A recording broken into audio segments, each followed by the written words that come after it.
Welcome back to another episode on the podcast. This week, I'm talking to Patty Tabacch, who is a hypnotherapist who focuses on supporting women with high functioning anxiety to break free from negative thought patterns and build unshakable confidence from the inside out. Through compassionate, results-oriented hypnotherapy, she helps clients rewire subconscious limiting beliefs in order to carry a sense of calm throughout their daily lives. She is committed to helping each client step into their fullest potential and achieve the confidence they deserve. And Patty and I actually did a joint session. I think it was in December, if I'm not mistaken. It was before the new year. So we did sort of a 2025 in review, 2026 look ahead. And then she guided us through a hypnosis session. And it was so beautiful. Everyone that was on the call, reflected how powerful the hypnosis, my words are not coming to me today, which seems to be a theme the last few weeks. But everybody that was on the call reflected that the hypnosis was just absolutely beautiful, completely grounded them in their body. And so I'm excited to finally bring this episode to you with Patty. She really shares about her journey with hypnosis, how she came to it, overcoming her own trauma.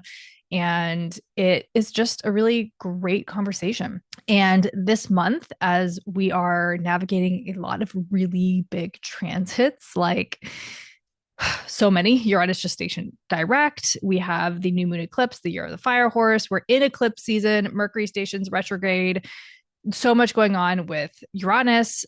Everything is basically going to be square Uranus at some point. Which is a really big activation. And I've been really diving into the outer planets more lately and just kind of sitting with the energy because collectively there's so much going on. Astrologers, spiritual teachers, there's so much about this time, and whether you call it the new earth, the new age of Aquarius, timeline jumping, like there's just so much happening. Astrologically, it really has to do with these outer planets, Uranus, Neptune, and Pluto. And so I've really been sitting with them and sort of like deep diving into them in my own studies of like what they mean in our individual chart, what they mean collectively. They're just coming together so beautifully. And what they're doing right now is so huge. They're in this little mini triangle that we've been talking about. And just at like a high level view, the way that they work together, they're generational planets. They take a long time to move through the zodiac. Uranus takes 84 years. Neptune, I believe it's 165 years, and Pluto is like 248 years. And so the fact that they're all changing into air and fire signs this year, and Jupiter, if we're going to, talk about Jupiter and Saturn as well, lump them in there. Jupiter moves into Leo, which is a fire sign. Saturn moves into Aries, which is fire sign. So like all of these planets are moving into air and fire, which is really fast energy. It's the mind. It's really quick. It's intellectual. It's creativity. We're starting something, right? Aries is initiatory, starting energy. And so with Neptune specifically, Neptune and Saturn moving in there, this is a lot. And they're going to be conjunct February 20th. I also open the doors for Astro Design Collective. So if you do not want to commit to a full year-long deep dive container, that is Astro Design School, which will be relaunching in Aries season. But if you want the monthly support, there will be one live call a month inside there. And videos, pre-recorded videos dropped, weekly transits, that kind of stuff. You can join below, but our first call is going to be, excuse me, our first call is going to be February 17th. This is the eclipse, the new moon, the year of the fire horse. So this is a really, really huge day. And we're going to be talking about a lot inside that call. So if you want to join, the link is going to be down below. And so like learning for me how the outer planets, and we'll be diving more deeply into this, but this is a high level overview, like Uranus is the great awakener. It's showing us truth. Neptune is design love and the dissolution of the ego. And Pluto, we know, is transformation, death, alchemization, healing, intensity, power, control, those things. Now, how they work together is that Neptune being the great awakener. Neptune is awakening us to truths. Sorry, Uranus is awakening us to truths. And it's asking for change. It's asking for freedom. It's asking for change. And it's really unpredictable because when we want to change something, it feels uncomfortable for us, right? We have to do something different and we don't know what's on the other side of that. It's unpredictable. We don't know. We haven't been there before, so we can't say what's going to happen. And our mind likes to feel safe. Our mind likes to feel secure. Our mind likes to know what's going to happen. So when we're working with Uranus, it's unpredictable because we don't know, which can cause anxiety. And Uranus also rules the nervous system in the electrical impulses and nervous system in the body. Neptune is divine love, right? So we want to change something. We're awakening to truths. Then we're calling in this divine love. We're dissolving the ego. That's part of it. There's so many different keywords to Neptune, but this is the core theme of Neptune. And then we have Pluto, which if we're working together, we're awakening to truths. We're calling in divine love, right? We're dissolving the ego.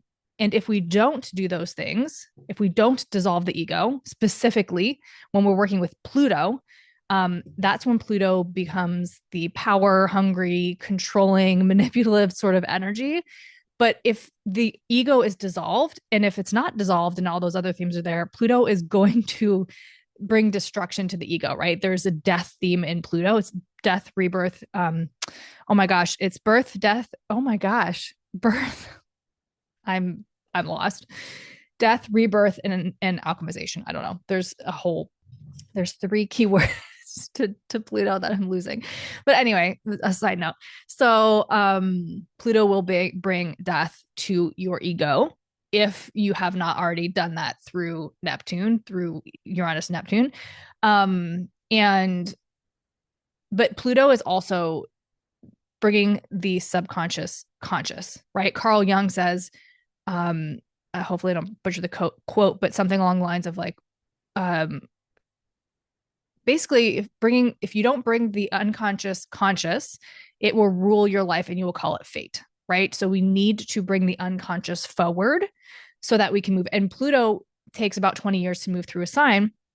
So Pluto is slowly, it's like that frog in the boiling water type energy. It's slowly going to make things uncomfortable in whatever area it is, right? Right now it's in Aquarius and there's so much going on, but like over the next 20 years, well, till 2044, it's slowly making things uncomfortable. It's so slowly you're going to be seeing these things. So we have this massive opportunity to heal and alchemize our current experiences and to create awareness and to bring the unconscious conscious and all of these really beautiful things. And the fact that all of these planets are doing this dance, they're in this little mini triangle, they're doing this dance together, and it's going to be separating, after 20, I think it's like the most direct this year, and then it'll begin to like separate. So it's just something to notice, something to keep an eye on.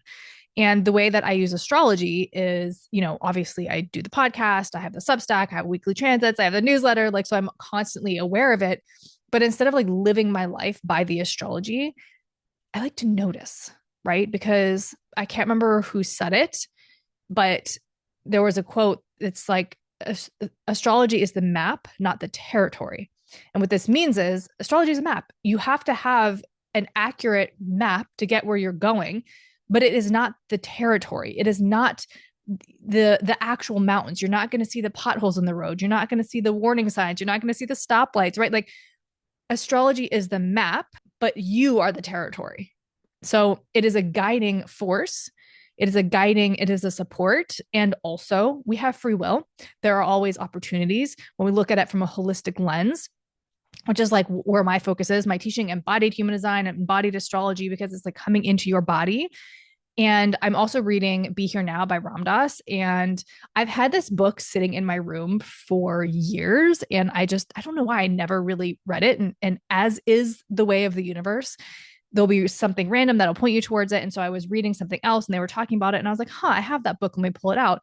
And I started it last night and I'm like absorbed already. Like, why did I wait so long to read this book? But he's talking about, his history with psychedelics, which I was familiar with his story.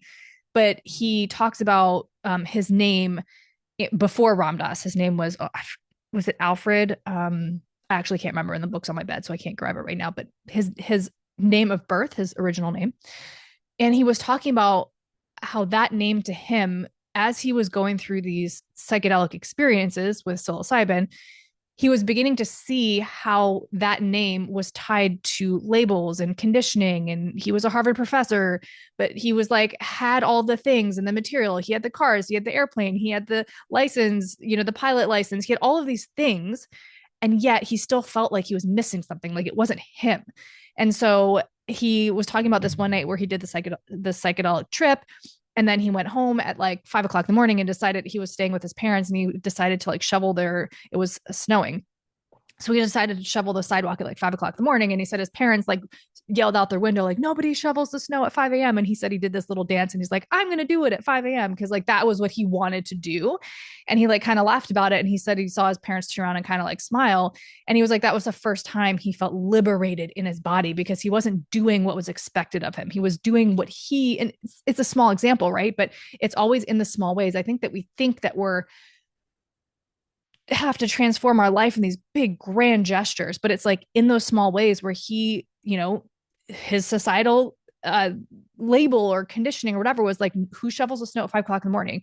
But he wanted to do it at that time. Like that was just like what was calling to him. And he just kind of threw the middle finger up at all of his labels in society and like all the things and just shoveled the snow. And again, a small example, but I don't know, something about that. I was like, whoa, that is so true. It's like every way that we see our conditioning and choose ourself, to choose our authenticity, to choose our knowing is really beautiful. And so anyway, this is just thoughts that I'm sitting with this week as I'm just exploring and studying and living life and all the things. But this conversation is really is good. I love hypnotherapy, hypnosis. It's something that I think there's a lot of misconception around, because for a long time, I also was thinking it was just, somebody else controlling you and all the things. But, I do nightly self-hypnosis through 2B Magnetic, binaural beats. Patty offers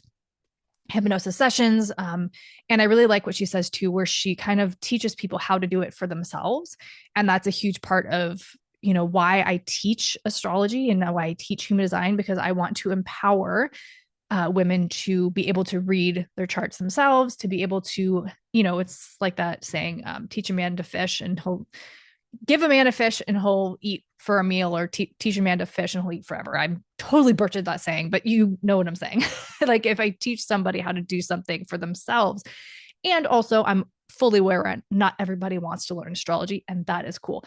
But for me, I'm obsessed with it. And so I'm always, and I'm a 6 line in human design. So I'll always be a teacher of some sort. So anyway, enjoy the podcast. You can find Patty on Instagram, on Threads, Inner Progress with Patty. And then you can find her website. Yeah, Inner Progress with Patty on Threads and Instagram. And her website is progressivehypnosis.com. Everything will be linked down below. You can follow me on Instagram, Rochelle.Christiane, ROCHELLE.CHRISTIANE. TikTok is the same. YouTube is the same. Basically, everywhere you want to find me, it's Rochelle.Christiane. I'm doing a 28-day live challenge on Instagram. I do this every single year. This year, I'm just being a little bit more intentional. So the theme is from the mind into the body, really about being embodied during these times. So if you don't follow me on Instagram, head over there. All of the lives will be posted to my page. So if you miss them, totally fine. They're all going to be on my page. It's been a lot of fun to do so far. And for whatever reason, live stuff has always been the thing that like makes me anxious. So it's kind of always been my challenge to evolve myself, I guess, and move through that fear of, I can't remember where I read this, but they said public speaking is actually the number one like biggest fear in the world. And it makes so much sense. And not to say that IG lives are public speaking, but it's the principle, I guess, or the thing. So it's my little challenge every year to get past that fear of public speaking, I guess, in a way.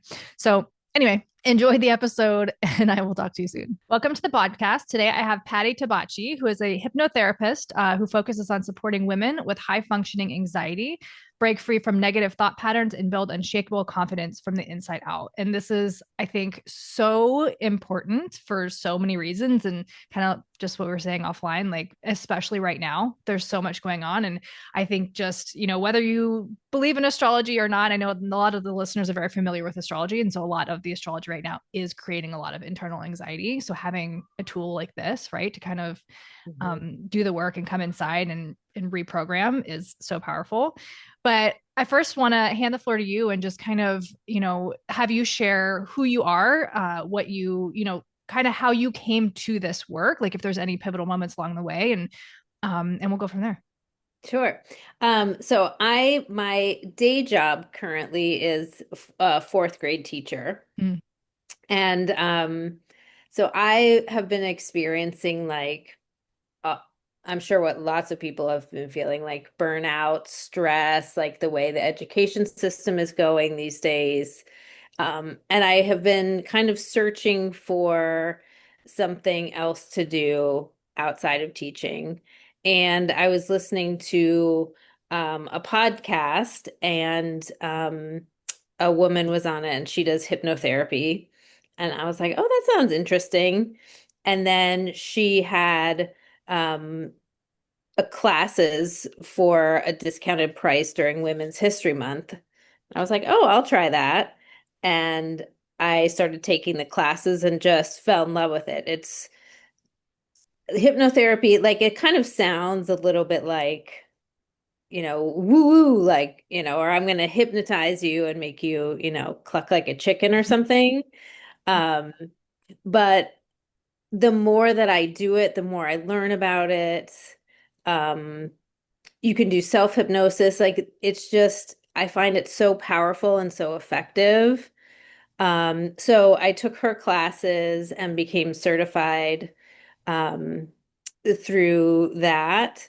And she actually has created some different types of hypnotherapy that are more effective than just traditional hypnotherapy. She uses more emotional discharge and visualization methods, which I really like. It's different tradition rather than kind of like a traditional sort of script for hypnotherapy. Mm-hmm. So I really like that. I found that um, allows you freedom to meet everybody where they are based on their preferences and their different situations. You can tailor the session to each individual client. Mm-hmm. Yeah. First of all, fourth grade teacher. Wow. I always am amazed at kids who work or people who work with kids in that capacity. Cause yeah, I'm a Mhm. parent, but sometimes I'm like, I don't think I could do a classroom full of them. Yeah, So, it's yeah, I love it. It's a lot like I um the thing that it makes me kind of like getting burnt out that everything is mm, going towards like you have to pass this test and gather this data and that. And I really like number one, making kids and my hypnotherapy clients feel good and confident about mm, themselves, no matter what stage of life they are. yeah. And I really like the exploration of new concepts for kids. And I feel like that's just like the exploration, fun, creativity part, I feel like Mm, is slowly being sucked out of it. yeah. Well, and I feel like at that age, they're still pretty like curious and Mm-hmm. my son's in Yeah. fourth grade. Yeah. So it's just like all the questions. He's also got a lot of Gemini in his chart. So he's just Oh, like, mhm. he's the chatter. But was there like for you with hypnosis, like, did you have like a breakthrough or an experience or something that really like draw you towards like this? I sort of I started with like meditation, and then I kind of got into EFT with Mm-hmm. like tapping, and I did that, and I was like, "Oh, this is pretty cool." And then I just kind of learned about hypnotherapy, and the first time I did it was kind of the same experience with EFT, where you just kind of like you go into your mind and you're like, oh my gosh, this is so just like so powerful and profound. So I just did like a guided hypnotherapy session. I just like Mm-hmm. listened to one on my phone, and I was like, oh my, this is just it was so different than what I had ever experienced before. Mm-hmm. And I thought like if I could just keep doing this, this will really hopefully this will really help me. Yeah. Like I'm a person who also has experienced a lot of anxiety, and I do a lot of the like catastrophizing or black and white thinking Mm, and worrying, and hypnotherapy has really helped me try to release and like believe in myself, have more self-confidence, know things are going to work out, or and no matter what the result, I have the capacity to make things, work things out the best for myself. mhm. Um, so I think hypnotherapy has really helped me with my anxiety, which is why that's the focus of my practice. Because I want to Yeah. help other people know that they don't have to be stuck in like these loops of worrying and like and catastrophizing, black and white Hmm. thinking, all that. Yeah. I'm gonna jump off the deep end real quick with like a Yeah. share, but like a question as well. So I've like the whole catastrophizing thing. Like I've definitely experienced, especially like over the last week. This is so present for me right now. It's always interesting when conversations like this happen. Hmm. But for me, I think my anxiety comes from more like relationship stuff. I've had some trauma Mm. there, and so I think anxiety in any form, whether it's like trauma or just like low lying anxiety, I think it's all kind of like big T little t trauma, right? Like it's coming Yeah. from the same place. But I think that, when I experience something and my mind latches on to like all these old stories and I'm creating things and I'm making things bigger. And then I'm like, I have to like pull myself down and be like, Rochelle, like nothing has actually changed. It's just me in my head. And Mhm. so, I do meditation in little, I don't know, do you know To Be Magnetic by Lacey Phillips? Are you Oh familiar with it? no. So she does what she calls deep imagining. So it is a form Oh, of like cool. self hypnosis. She does like Yeah. binaural beats and visualizations and then like kind of Mhm. identifying old patterns and stuff like that. So those are kind of like my tools to dip in and like bring myself down. But sometimes the Yeah. emotional experience of it can be so overwhelming that I'm just like, Mhm. I don't know how to get out of here. Right. So, Yeah. how do we Yeah. like, if anyone's listening and that kind of, experiences something similar to that, or even, just like high functioning, anxiety, how do Mhm. we like first of all create awareness and then reprogram with these tools? Like what does that look like using this? Well, one thing that you said, the how do I get out of this? Like the Mm-hmm. thing that's really deep. That is one thing. Like I also am a domestic violence survivor, and like thinking about trying to reprogram those beliefs feels very scary. Because you don't, yeah, I don't want to get stuck into like reliving that. Mm-hmm. So one thing that I found helpful is when you're trying to let go of those emotions, is to imagine it as you're the observer Mm. and not get stuck in that like deep, like as you're reliving it, because no one would want to relive Yeah. those very traumatic um experiences again. Mm-hmm. Um, so I think, yeah, looking at it from the third, like as if you're watching it happen. Mm-hmm. And then creating awareness, I think I'm trying to create awareness like through friends, on social media. I think that's very powerful. And I think trying to demystify hypnotherapy as not something like it's not a magic trick. Mm-hmm. I think people that's their first impression of it is that it's, I'm gonna make you think something or do something that you don't want to. Yeah. So I think, yeah, so I think like educating people like through social media um is a good way. And what was the second part of your question? Well, like just like kind of creating also like internal awareness and using Mm. this as a way to like reprogram those like internal narratives that are coming up. Oh yeah. Yeah. So like I think I find self-hypnosis really Mm-hmm. powerful.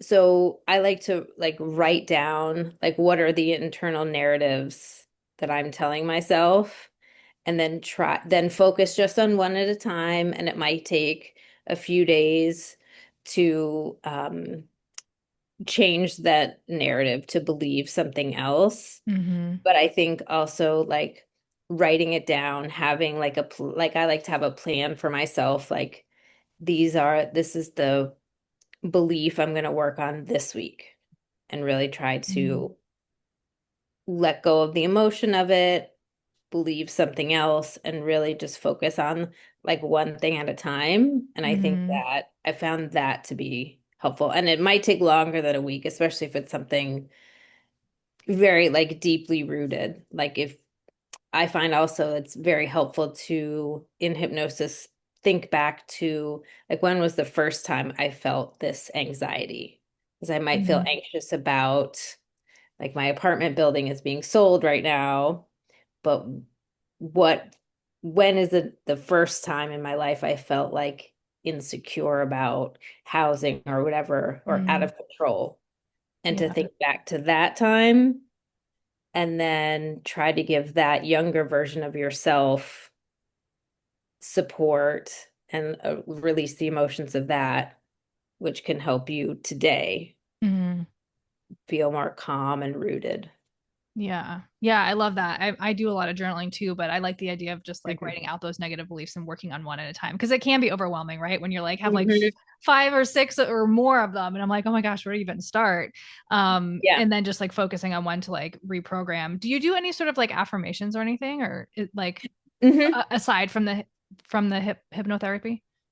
Yeah, so hypnotherapy, like at the in a session, the end is like affirmations. Mm-hmm. So you, or like let's say I want to like one thing I'm personally working on is that like I make good decisions with money. Mm-hmm. And so I'll in a hypnotherapy session, I'll release the feelings about that, um, think about that affirmation, and then I try to use that affirmation, like have it on my wall. Um, I also like to make subliminal tracks where I'll record myself saying the affirmations, but then I Mm-hmm. make the volume so low that you can't hear it and you play music over it. Mm-hmm. So then your subconscious mind hears it. Mm. I love Um, that. yeah, and then I like to write them. I try to stick with like three, so I write them in a journal and I read them before I go to bed because Mm-hmm. at night is a powerful time for your mind to Yeah. rewire itself. And I like to try to remind myself of them when I get up in the morning Mm-hmm. So do also. you listen to these like the subliminal tracks like while you're sleeping or just like throughout the day? Um, nor if I'm on vacation and I have time, Yeah.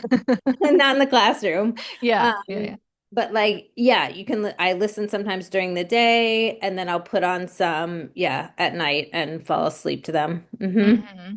Yeah. Yeah. Can you speak a little bit to like that like subconscious and conscious mind and maybe Mhm. how this like actually works on like sort of like that level? Sure. So your subconscious mind controls 95% of your decisions.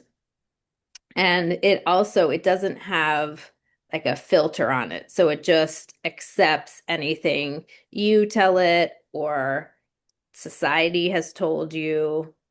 And your conscious mind is like the gatekeeper. It can like filter things in and out. Um, and so hypnosis quiets your conscious mind. So it's not, so like if your conscious mind wasn't quiet during a hypnosis session, you could be saying, oh no, I don't believe that, or discounting it, or what about this? But your subconscious mind is highly suggestible. Hmm. So you quiet the conscious mind through relaxation, and like full body, like imagining all your muscles relaxing. And then you're kind of in a state where you feel kind of like you're in a daydream, or you're like that sensation when you're lost in a book and you're imagining the scene. And that's your subconscious mind has taken over and it accepts anything you tell it. So then you're able to visualize and accept new beliefs. And hypnosis is fast. It's, but you should do it a few times to work on a belief to really like reprogram like the messages that are in your mind. Mm-hmm. Do you find that women who have, like high functioning anxiety, do you find that they struggle with like shutting the mind off even in the hypnosis setting? Or is it like there's a specific thing that really kind of like puts that aside? Yeah, I found that there's kind of like two different camps of people I found. People with like high functioning anxiety, more like myself, take a while to relax. So I'll do like a guided visualization where you relax your body, and then a longer like visualization that is just like imagining a scene and trying to engage all your senses. Because yeah, it does take a while for them to relax, get out of fight and flight, just calm down, feel safe. Mm-hmm. So I'll say a lot of times, like, it's safe to relax, you're safe here. Um, and then there are people who have ADHD, and their minds kind of go a little bit faster. So I wouldn't do as long of we call it the induction, like a long Mm-hmm. visualization. That would be a little bit more quicker because their mind just working a little bit faster. Yeah. I've definitely found that for me, that's definitely a struggle. It's like shutting the mind off because it's like I'll Yeah. just be thinking all these thoughts, or like I'll forget that I'm like even in like some sort of meditation and I'm just like, off somewhere else with, Yeah, absolutely. visual. And especially when I'm like in sort of panic mode, right? And Hmm. and at those points, I'm like, I mean, I know like the meditations help, but sometimes I'm like, do I even like attempt it right now? Because I'm so like in that just chaotic like feeling, right? um but That's probably the a good time to do like somatic practices mm, like breathing, and try just saying some simple affirmations to yourself, like, I'm here and I'm safe, or mm, like I'm feeling more calm with every breath, I'm feeling more calm. And doing like box breathing mm, or like belly breathing, um, just something like more like putting your hand on your heart, something physical to help mm. you calm down. Yeah, I love that. I move my body a lot, like the gym, Hmm. or I used to be more of a runner now, or I used to be more of a runner than I am now. That Hmm. was like kind of my little like space, but my back has been Yeah. hurting this year, so I really haven't been able Oh, to run a lot. yeah. So I'm kind of like maybe that's kind of set me off a little bit, but sometimes by the end of the evening when I'm in bed trying to meditate and calm down, yeah, I guess I find sometimes it to be challenging. But breath work is funny. It's one of those things where like I resist it really hard because it's hard, but it's also really powerful. Hmm. Like I think Because getting through that.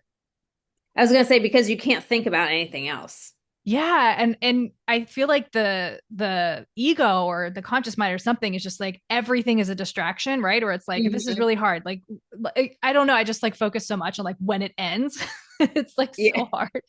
But there usually is a point, and I feel like it's between 10 and 20 minutes that like you kind of just like give up into it a little bit. Hmm. But I Hmm. know my mind sometimes is always just like I'm trying to figure out like how long things are going to take and like what so I'm like I have to just set aside like 30 minutes and be like this time is just to do, whatever it is that evening.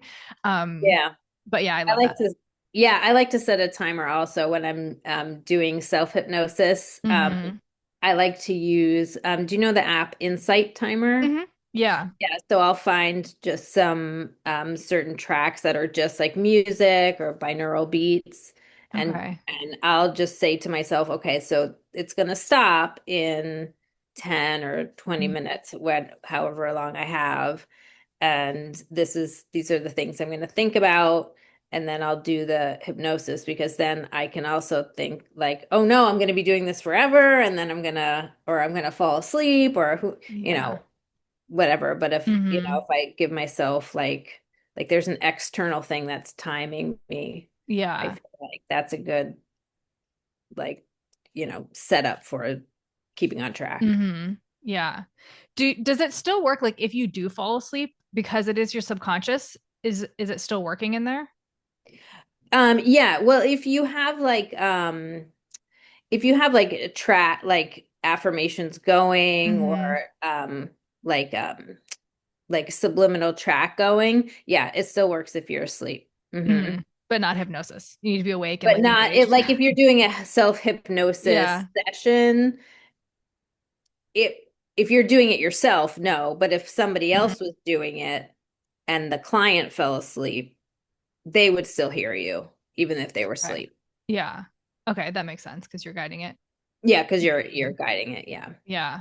hmm Can you share like one breakthrough that you've had with a client when with hypnosis? Sure. I have one person who is like the typical like people pleaser. Like she Mm-hmm. wants to, she's also a teacher, and wants to like just kind of gave up all her time for tutoring and teaching and this and that. And we worked over the summer on really like putting herself first. And so she has um started doing all these like cooking more and filming it on Instagram and putting that out, and she has made time for herself. She's a writer also. So Mm-hmm. she's really like found much more of a balance, and it makes her so excited. And, like she'll Mm-hmm. email me and she's like, "Oh my gosh, I put myself first. I'm doing things that I enjoy."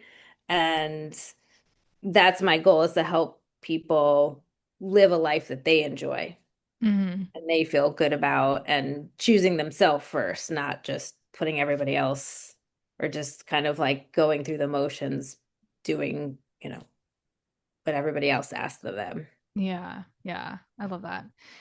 What Yeah. have like for yourself? So I know you said earlier you were a domestic violence survivor, hmm and I'm sure you've done work before you came to hypnosis, like around those hmm things. Yeah. But is there anything that maybe has come up from that that hypnosis has maybe like shifted in a way that other things haven't?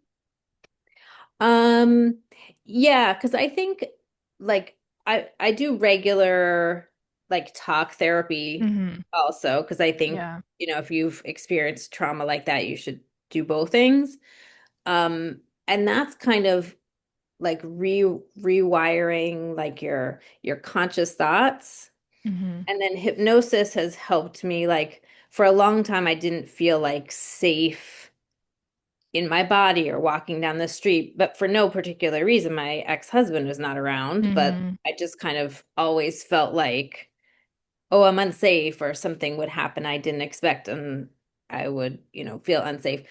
Hypnosis has helped me calm my nervous system down, and I spend a lot of time just reminding myself that I'm safe, Yeah. that um, I'm a functional adult. I have created a life separate from him, that I am safe. He's not here. Um, and just feeling safe in my body, safe to walk around. Mm-hmm. Yeah, that's Yeah. that's the main thing. Yeah. Yeah. Thank you for sharing. hmm Um, yeah, I think like I had a question and I lost it, but um what do you find like with women who have this high functioning anxiety? hmm Is there like a common thread or a common theme or a common like subconscious belief or just like something between them that you've noticed? I think all of us, well, a lot of us are perfectionists. Mm, Like we think that if I do my work perfectly, and my life, that I'm always striving to be like perfect in everything, then I can relax and be happy. mm-hmm, And so we're always like waiting for, oh, but I need to do this and I need to do that.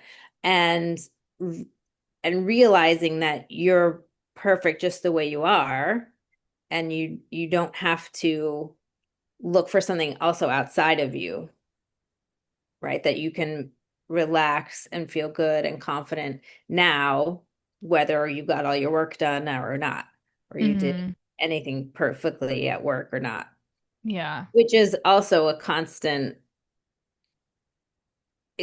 it's a constant like thing you have to also like keep working on. Like I've gotten a lot better about it, but I still have to sometimes remind myself like you don't have that doesn't have to be perfect. Just Yeah. it's fine, right? Yeah. You don't have to try to be perfect at everything because then you're good at nothing. Mm, yeah. Do you find they bring that into like the hypnosis? Um, that I haven't experienced Okay. so far. I feel like when people come to hypnosis and they're like very open and willing to Mm, change, and also like most people haven't tried hypnosis before, so they're interested in it. Like some people will try to be a little bit overachievery and like mm-hmm. write things down, but that's okay. But I feel like people who come to hypnotherapy are recognize like, oh, I don't want to feel like this anymore. Show me how to show me what to do. Yeah. Yeah. So what does it look like when they come to you and they're working with you? So I send clients first like a Google form and they give me some background information about themselves. And then I try to plan out like a some initial sessions and like what we could build on. And then a first session is um like trying to identify what are the main things that cause you anxiety and kind of like maybe pick like the 5 things that cause you anxiety and let's then pick like put them in order, which one is the most, which one is the least, Mm-hmm. and then does the client feel like we you want to start like you're a little bit unsure and we want to start down at the bottom, or do we want to go in feet first and start at the the top? And we kind of make a plan for what we're gonna work on as we go. Mm-hmm. Um, and I try to educate people about hypnotherapy and then how they can do sessions at home.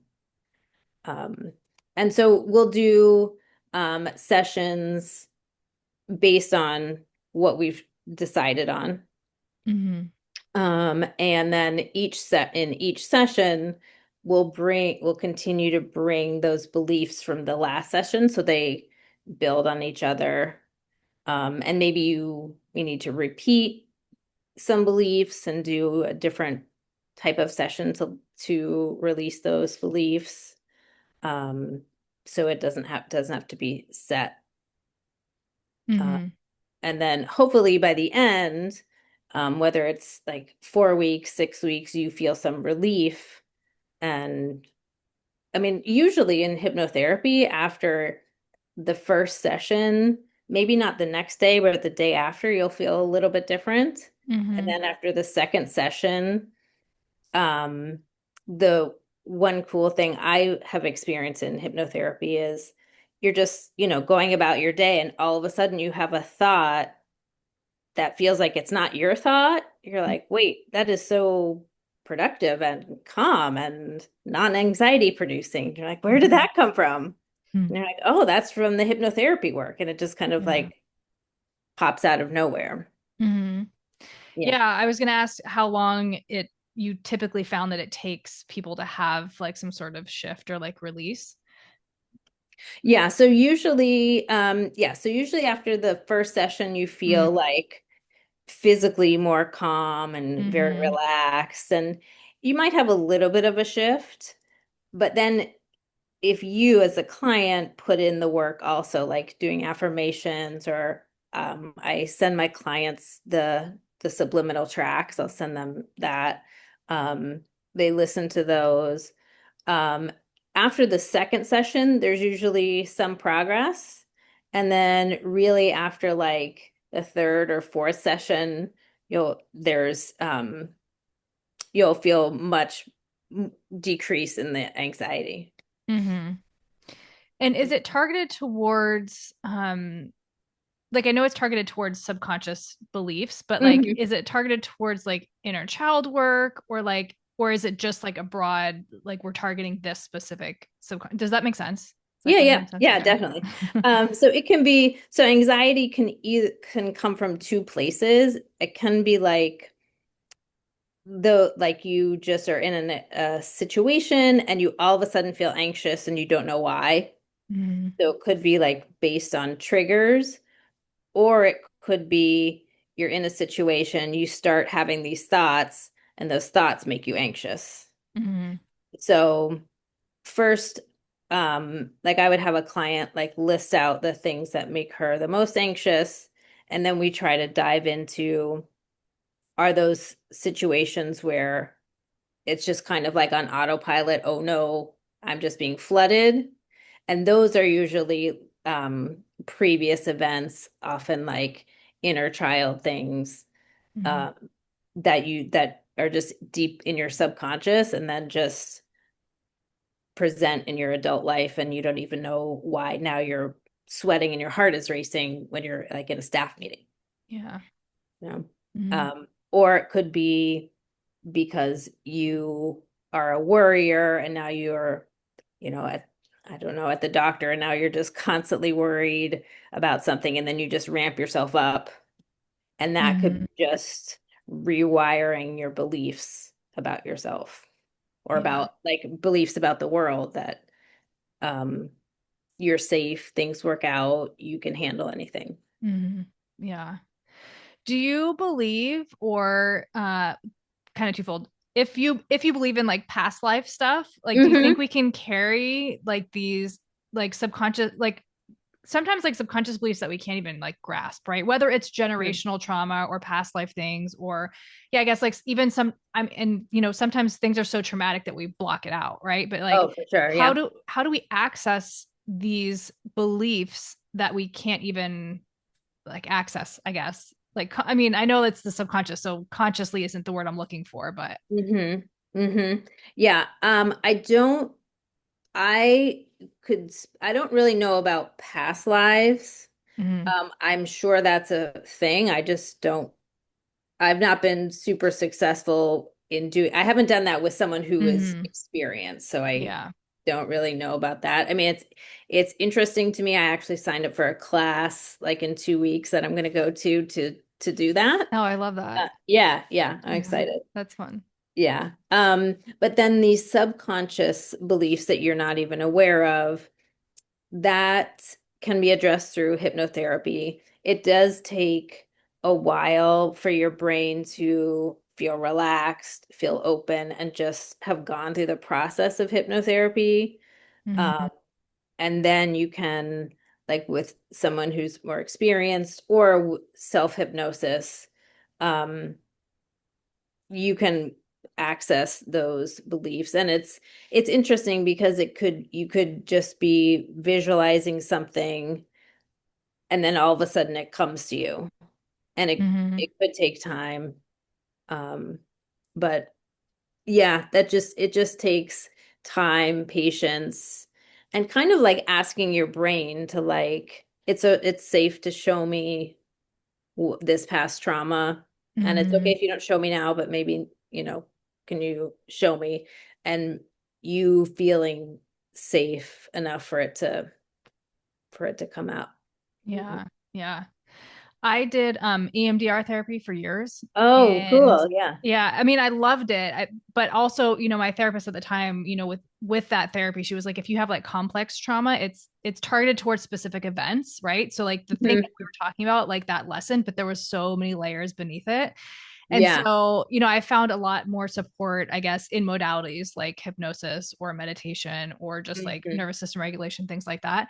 Mhm. And I know that there's a space for each of them, but like, Yeah. how could this help versus something like EMDR or, you know, yeah. Yeah, I think we live in a time that is s- so amazing because there are so many different modalities. Mm-hmm. For me, I found hypnotherapy to be for like thinking of like for those beliefs that, or like those, that instant anxiety that you don't know where it's coming from. Why am I feeling this way? That just kind of feels like a question mark. Mm-hmm. That like if you're in talk therapy, you're like, I don't know why I feel like this. Yeah. So I feel like hypnotherapy is good to try to figure those out, like what in my past is connected to today. Mm-hmm. And I only know a little bit about EMDR, but I feel like hypnotherapy also, like the methods that I use, help you physically feel calm. Like Mm-hmm. we talk about, like we do breath work and trying to really feel calm in your body, and also like imagining things, um, or having like a gesture or an image in your mind to remind you to bring you back to that sense of calm. Mm-hmm. I Right. So love like, that. for example, like mine is totally random, but like I was in the park running and I saw this beautiful yellow tree and I was like, oh, life is so great. Mm-hmm. And so when I think about that I'm stressed about X, Y, and Z, I'm just actually going to think about that tree. Yeah. And then I have incorporated that into my meditate or my self-hypnosis sessions. Mm-hmm. Like you can just like when you start to feel overwhelmed, just go back and think about the beauty of the tree, and then it just kind of brings you a sense of calm. Yeah. I love that. I love that. When you have a client and you're doing these sessions, and then you give them, self hypnosis to work with, Mhm. is it like a replay of the session, or there's custom, like you're making them custom sessions or custom audios to listen to? Um, I can do both. I like to teach my clients how to do self-hypnosis. Mm-hmm. Like so it and also so it doesn't like a regular hypnotherapy session would take about the person would be in hypnosis for 20-30 minutes. Mm-hmm. And I know people are very busy and so I'd like to teach my clients how to do self-hypnosis. That takes at the most 10 minutes. So they Mm-hmm. can, all they need to do is like sit down and like identify the goals that they want to do. And then I teach them like the structure of doing self-hypnosis. And then say, like set a timer or on Insight Timer, find like a 10-minute track and um, try to just go through these steps. Mm-hmm. I can also provide them like an audio track if they prefer, if they don't. I can imagine like if someone feels really anxious and like at the beginning doesn't have enough confidence that they could do it themselves, I could provide them an audio track that's like same about 10 minutes. That's just a shorter version of our sessions. Mm-hmm. Yeah, I Yeah. love that. I'm big on teaching people how to do things because then it's like Hmm. then you're empowered to take it into your own hands. It's and Hmm. I even just think like, I mean, traditional talk therapy is, I guess, a different example, but I remember like because I had gone for years and my therapist, we got to the point where she, like, I always say, like, she fired me. She was just like, sometimes people use it as a crutch, right? Like Hmm. you just keep coming back and kind of talking about the same thing. But like, Yeah. so then like kind of like having to learn the tools to self-regulate, to like Mhm. kind of do those things. Then I got Yeah. to this point where she was like, I don't think that we should see each other for however long it was, right? Then I was like, oh, well, I got to figure out what to do now, right? So Yeah. like, Yeah. again, like Yeah. having those tools, like it really did help though, right? Like at the end of the day, like that Oh, for sure. meditation, Hmm. regulation, and not like going in, because also, I mean, I have, there's obviously always like two sides to everything, but I do feel like I felt like in that traditional talk therapy setting, we were just going over the same thing a lot. And so I felt like Hmm. I would be perfectly fine all week. And then I'd go in and I'd feel like I'd crash the next day. Right. Cause it's like kind of like talking about everything and bringing it to the surface.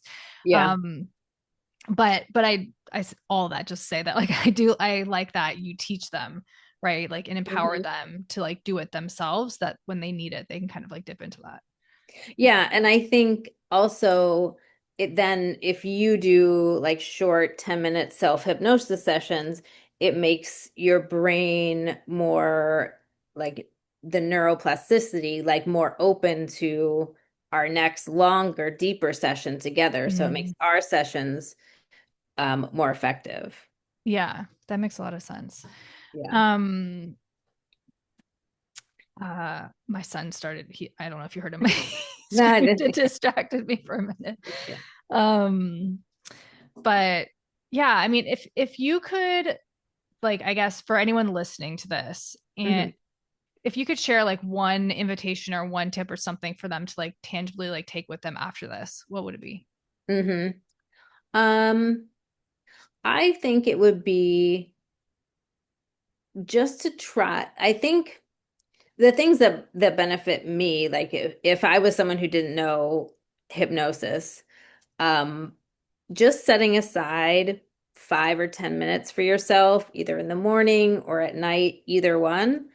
Um, and if you're anxious and your mind is just racing, just journal and just write down all your thoughts. Just nobody's going to read it and just write it down. And it just like loosens the load that you're carrying, right? Yeah. Or spend 10 minutes doing a guided meditation or just listening to binaural beats and letting your mind go. Like that's one thing I like about running is I just let my mind wander and I feel so much better afterwards. So I Mm-hmm. think giving yourself the gift of just 10 minutes journaling, listening to music, just listening to a guided meditation, something for yourself to feel more centered. Because I feel like our world is so busy and it's just the news and Instagram and TikTok and just,